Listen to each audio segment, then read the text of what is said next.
already did Alright. 15 minutes. Wait, it's supposed to be set at 15 minutes. Is that- It is. The first one is 13, and then the next it's 2, just so you can Okay. go. Alright. So what we have here is community college stigmas. Is what the thing that we need to tackle. And how we can tackle community college stigmas and identifying the stigmas as well. So what is a stigma? It is a mark of disgrace. Stigma itself sounds in particular circumstance, inequality, or a person, it is a mark of disgrace. So whenever we talk about community college stigmas, it means something negative towards community college system. So here are the list of stigmas that we'll be looking at. It's community colleges have a lesser quality of degree and education opportunities. Community colleges do not have the same campus experience as that of a four-year university or colleges have. Community colleges do not provide enough opportunities for students to succeed, and community colleges accept almost everyone.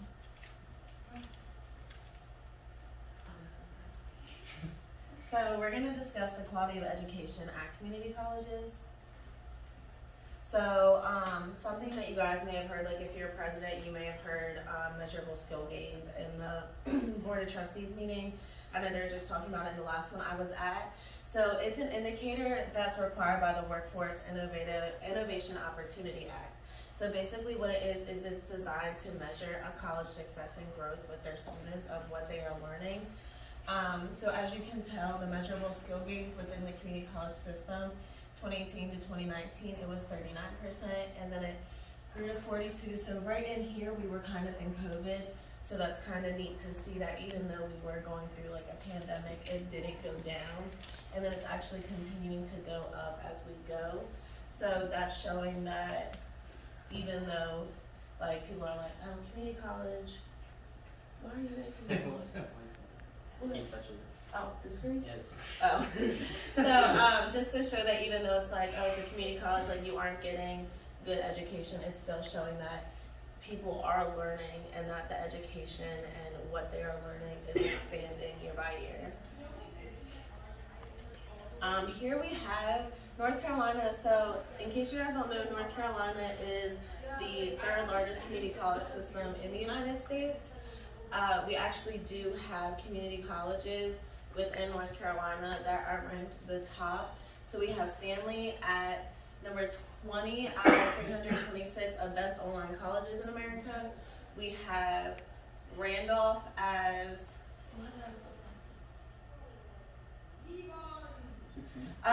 Stanley's the 22nd out of the 845 in the best community colleges in America. And then we have Randolph of 16 out of 845, Brunswick as 69, Sampson as 82, Sandhills as 91. So we do have high numbers up within the top community colleges out of all the United States. So here is some graphs about transfer students. The transfer students are going to be in the red, and then the non-transfer students are the blue, but it looks black on the screen.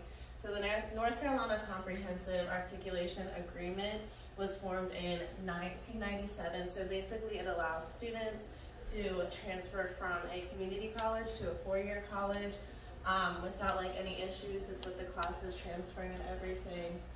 So as you guys can see with the graphs, it's kind of deceiving of like the percentages. It may look like transfer students from community colleges are actually like not as successful, but if you go to the next slide. So here you can see it's this is for, so this is fall 2011 down to fall 2015, and so you can see like the numbers that went in for the transfer students and then non-transfer students. And then this one I actually did the numbers for spring of 2012. So you had 1,068 students and 23.3% of them finished at the 2-year graduation rate. So that's approximately 248 students. So it's 248 out of 1,068. For 55.1% of the 25,255, that was 13,915. And then once you go to the 54.8% of the 1,068, it's 583. And then for the 65.4% is 698. So as you can kind of see, the bar charts, well, the bar graphs, and the numbers are kind of misleading because it's hard to compare such different numbers. Like there's at least 24,000 difference within those numbers. So it's basically presented to mislead you and show you that community college students that transfer to four-year universities are not successful, whereas the numbers just can't really be comparable. So, this kind of has changed.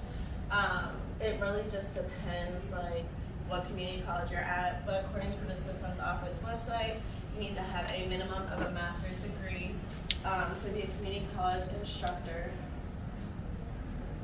I don't know what happened up there. For teaching experience, many instructors have been involved in the community college system, and then you have teachers with the Student Leadership Advisory Board. So that is a program for teachers and advisors to help enhance and strengthen their leadership skills and knowledge. So just like us as students who go to conferences, our advisors do that as well to better themselves. So other things that they have for leadership and governance is they have the M4C SGA, the North Carolina Comprehensive Community College Student Government Association, and then they also have NC Phi Beta Lambda. It allows students to develop vocational and professional skills, as well as the SLDP of what we're at, so they provide programs to help students grow.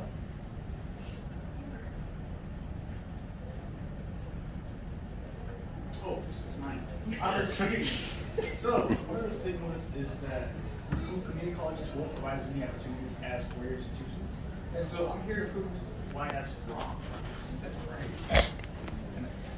All right, first of all, we have, what's it called? The North Carolina Community Colleges holds over 275 different certificates, which are divided into 12 different programs.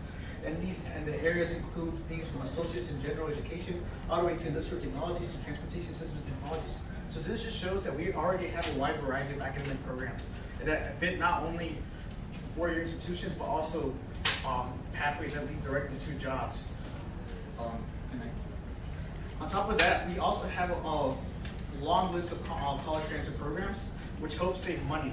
One of the best college transfer programs that we provide, not for high school graduates, but for high schools in general, is a dual enrollment program where, well, early colleges and community and dual enrollment programs. I didn't include early colleges here because I didn't check, my bad.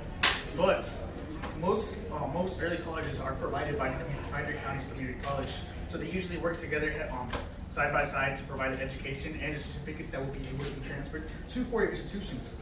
On top of that, there's also a dual enrollment program where high school sophomores will be able to apply for their junior and senior year to become a student at their local community college and take classes there as well. And it will count as both high school and college credit.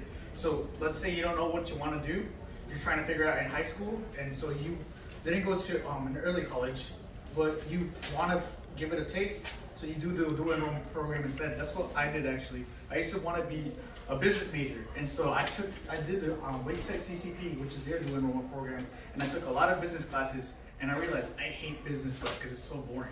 So I switched to a STEM major, and honestly, I'm loving it right now. I'm like on that high, you know what I mean? But yeah, on top of that, we also have a lot of, I forgot the name of these programs, but a lot of programs that work directly with other schools. So for example, we have the CSEP program, which is the Carolina Student Transfer Excellence Program, which is where community colleges work with UNC Chapel Hill, where basically if you meet certain criteria, I'm getting ahead of myself, my bad. We have the CSTEP, which works with UNC Chapel Hill, and NC State C3, which works with NC State and community colleges. So essentially what this is a partnership that expands to other community colleges. And well, students have to meet certain guidelines to be able to get into these programs. And if they keep these, if they pass the criteria throughout their 2 years in community college, they will have guaranteed admission into the school if the criteria is met by the time they graduate. So essentially, this is a bridge that leads you directly to your dream institution if you know where you want to go as soon as you hit community college. And that's why I believe these college training programs are very important. And the fact that these aren't really promoted that much is pretty bad in my opinion. It's misleading towards the general populace because then people believe that we don't provide as many opportunities as we actually do. On top of that, we provide a variety of apprenticeships and internships. And so, in case you don't know, basically the difference between an apprenticeship and an internship is an apprenticeship is a long-term. It's 1 to 3 years, while internship is usually short-term, less than 6 months. Apprenticeships will usually lead to,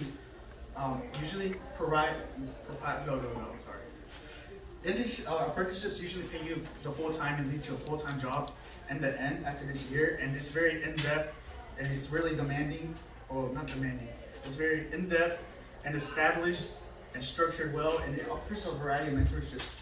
So some examples of the apprenticeships that some schools provides are for SciTech's LEAP program, which is Learn and Earn Apprenticeship Program, and WakeTech's WakeWork, where basically they get their trade skills and trade classes and set up a work study 4 credits where they can go into a field that will hire them and take them in and train them basically to be ready to do their thing. And on top of that, we also have internships. One of the most recent and most newest internships that recently came out was WakeTech START, which is STEM Academic and Research Training Program. I'm from WakeTech, and I'm actually an ambassador for it, so I know a lot about it. But basically, to summarize this, we started this in 2017 as a unpaid internship program, but we recently got the ball rolling, and we recently got a $1.4 million check for the National Science Foundation to help. I can see. to help, what's it called? Students find their passion in the STEM field, and I feel like this is something that every community college could use. And well, if we get the ball rolling on things like this, we can also show that every community college can use it, and we can add it to the things that the schools can provide. And on top of that, community colleges are great for networking. We got a variety of clubs and organizations. We got apprenticeships, we got career fairs, we got small business networks, we got veteran resources. We also got a lot of tutoring centers and things that I call care centers, which offer emotional, financial, and advising support. And that's basically what four-year institutions do as well. But because I'm biased, and this is my opinion, I feel like this might be a bit better for us though, because although a four-year institution is huge, they have large numbers with limited staff, and although community colleges are also pretty big, our numbers are slightly smaller. So we'll be able to handle things more on a case-by-case basis, and it can feel like you're cared about and not just like another person in line. So that's to end my slide of opportunities. My boy, Nuka, will help you out I'm here. gonna go with the impact and workforce and keep it quick. Next, and my stigma is that community colleges basically accept everyone. That is true, but what is the reason that they do? Well, they are compelling for individuals that may not have the time, the money, and academic scores initially go into it for your university. Not everyone can do that. And also, there's seniors that often look at community colleges for a way to get more higher education. Not everyone's gonna go to a four-year university straight up. They look at community colleges for that. And then also, they have a lot of different, from a certification to a bachelor, a lot of programs, as Kevin said, course to careers, a lot of those. Thanks. Okay, so an article by Forbes was titled "Community Colleges and the Future of Workforce Development" says there's a couple of things that workforce looks for in their employees, and community colleges offer a lot of those. So first of all is the sharing upside. Community colleges offer companies a diverse pool of what they're looking for in recruitment, and also companies partners a lot of times with community colleges to have their students train in the way that they want for their employees to be in the company. And this was an example. Weaver Community College has specific programs that trains their students for specific job and requirements for partnership with their local companies. Okay, focus on motivation. Many of these community college students hold a lot of jobs.